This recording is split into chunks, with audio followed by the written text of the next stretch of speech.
Selamat pagi dan salam jumpa kembali dalam Renungan Harian Toraya edisi Kamis 13 Agustus 2020. Kita bersyukur bahwa atas perkenannya kita kembali berjumpa untuk sebuah perenungan di dalam mengalami dan merasakan akan anugerah Tuhan. Karena itu marilah kita siapkan hati kita datang menghampiri hadirat-Nya, kita datang berdoa. Mari berdoa. Puji dan syukur kepadamu ya Tuhan. Atas perkenan-Mu kami boleh berjumpa dengan hari yang baru yang Engkau anugerahkan ini. Kami boleh menikmati dan merasakan penyertaan-Mu. Dan kali ini ya Tuhan, kami mau bersama untuk merenungkan kebenaran firman-Mu. Allah Roh Kudus, berkenanlah kepada kami, kuasai hati dan pikiran kami, yang olehnya kami dimampukan untuk memahami akan arti dan makna firman-Mu ini. Terima kasih ya Tuhan. Kami mohon di dalam nama Yesus Kristus. Amin. Bacaan kita kali ini terambil dari Injil Matius pasal 8 ayat 28 sampai 34. Setibanya di seberang, yaitu di daerah orang Gadara, datanglah dan dari pekuburan dua orang yang kerasukan setan menemui Yesus. Mereka sangat-sangat berbahaya sehingga tidak seorang pun yang berani melalui jalan itu. Dan mereka itu berteriak, katanya, "Apa urusanmu dengan kami, hai anak Allah? Adakah engkau kemari untuk menyiksa kami sebelum waktunya?" Tidak jauh dari mereka itu, sejumlah besar babi sedang mencari makan. Maka setan-setan itu meminta kepadanya, katanya, "Jika engkau mengusir kami, suruhlah kami pindah ke dalam kawanan babi itu." Yesus berkata kepada mereka, "Pergilah." Lalu keluarlah mereka dan masuk ke dalam babi-babi itu. Maka terjunlah seluruh kawanan babi itu dari tepi jurang ke dalam danau dan mati di dalam air.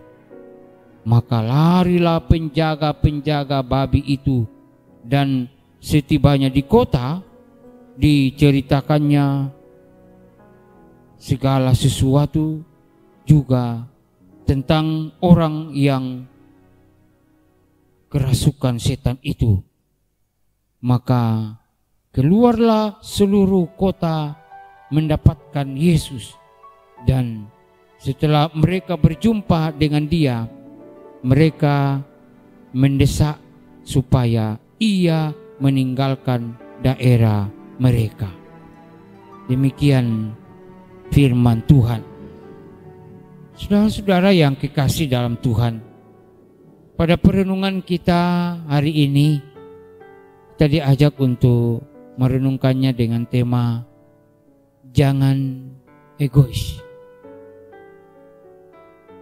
Tidak mentonga misa, jangan egois. Ada sebuah gurauan ketika ada diskusi di sekitar perikop ini, seorang pemuda bilang begini, "Nah, Itulah alasannya saya tidak mau makan daging babi, karena di dalam tubuh babi itu ada setan. Masa iya? Ya. Tapi perikop ini bertujuan untuk memperlihatkan bahwa Yesus lebih berkuasa dari segala kuasa yang ada di dunia. Dari kuasa penyakit sampai pada kuasa alam yang diungkapkan dalam pembacaan kita tadi. Namun Yesus selalu mendapatkan perlawanan. Ayatnya yang ke-34 menuliskan bahwa maka keluarlah seluruh kota mendapatkan Yesus, dan setelah mereka berjumpa dengan dia, mereka pun mendesak dia supaya dia meninggalkan daerah mereka. Mengapa? Bukankah Yesus baru saja menolong mereka? Tidak adakah rasa terima kasih mereka kepada Yesus? Saudara-saudara, ternyata ada kabar tentang matinya ternak babi mereka di ayat-ayat yang sebelumnya tadi. Dan dengan demikian kebutuhan hidup masyarakat di kota itu jadi masalah. Ya, jadi masalah. Dibandingkan dengan nyawa manusia yang ditolong oleh Yesus, dengan nyawa babi-babi itu, tentu manusia jauh lebih penting. Manusia jauh lebih perlu, dan inilah yang dikaryakan oleh Yesus terhadap mereka. Ketika dua orang yang kerasukan setan disembuhkan. Tetapi agaknya orang-orang itu lebih mengutamakan kebutuhan hidup dibandingkan kesembuhan dua orang yang kerasukan setan itu. Saudara-saudara, ironis sekali ya.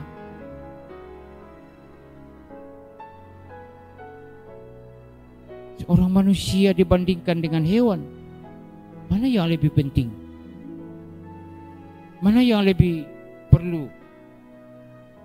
Saudara-saudara, hidup bersama Yesus bukan hanya demi kebutuhan sesaat, tetapi keselamatan dan kehidupan yang kekal ada di dalam Yesus. Dan kadangkala hanya karena masalah kebutuhan hidup yang sesaat, kita mengusir Yesus, kita menolak Yesus. Oleh karena itu kita diingatkan bahwa hidup bersama Yesus tidak hanya selalu nyaman, karena pasti ada tantangan. Ada hal yang perlu kita korbankan sebagai wujud tanggung jawab dalam kehidupan bersama. Jangan egois, karena Tuhan Yesus sungguh-sungguh mengetahui apa yang jadi kebutuhan utama dari saudara dan saya, yaitulah keselamatan di dalam Yesus. Karena itu, marilah kita mendahulukan Dia dalam segala perkara kehidupan kita. Amin. Mari berdoa. Bapa Surgawi, Engkau yang mengenal dan mengetahui akan keberadaan kami masing-masing. Bahwa terkadang kami mengandalkan diri, Terkadang kami mendahulukan hal-hal yang tidak perlu ketimbang kami mendahulukan Tuhan. Sungguh melalui firman-Mu ini mengingatkan kami bagaimana kami hidup untuk mendahulukan Tuhan, untuk senantiasa mengundang Tuhan, bahwa Engkau tidak pernah membiarkan kami. Engkau mengenal dan mengetahui apa yang jadi kebutuhan utama kami. Karena itu ya Tuhan, kuatkan dan teguhkan kami, dan biarlah firman-Mu ini terus mendahulukan Tuhan dalam segala kehidupan kami. Ampunilah kami ya Tuhan, dan dengarkan kami. Dalam nama Yesus Kristus kami berdoa. Amin.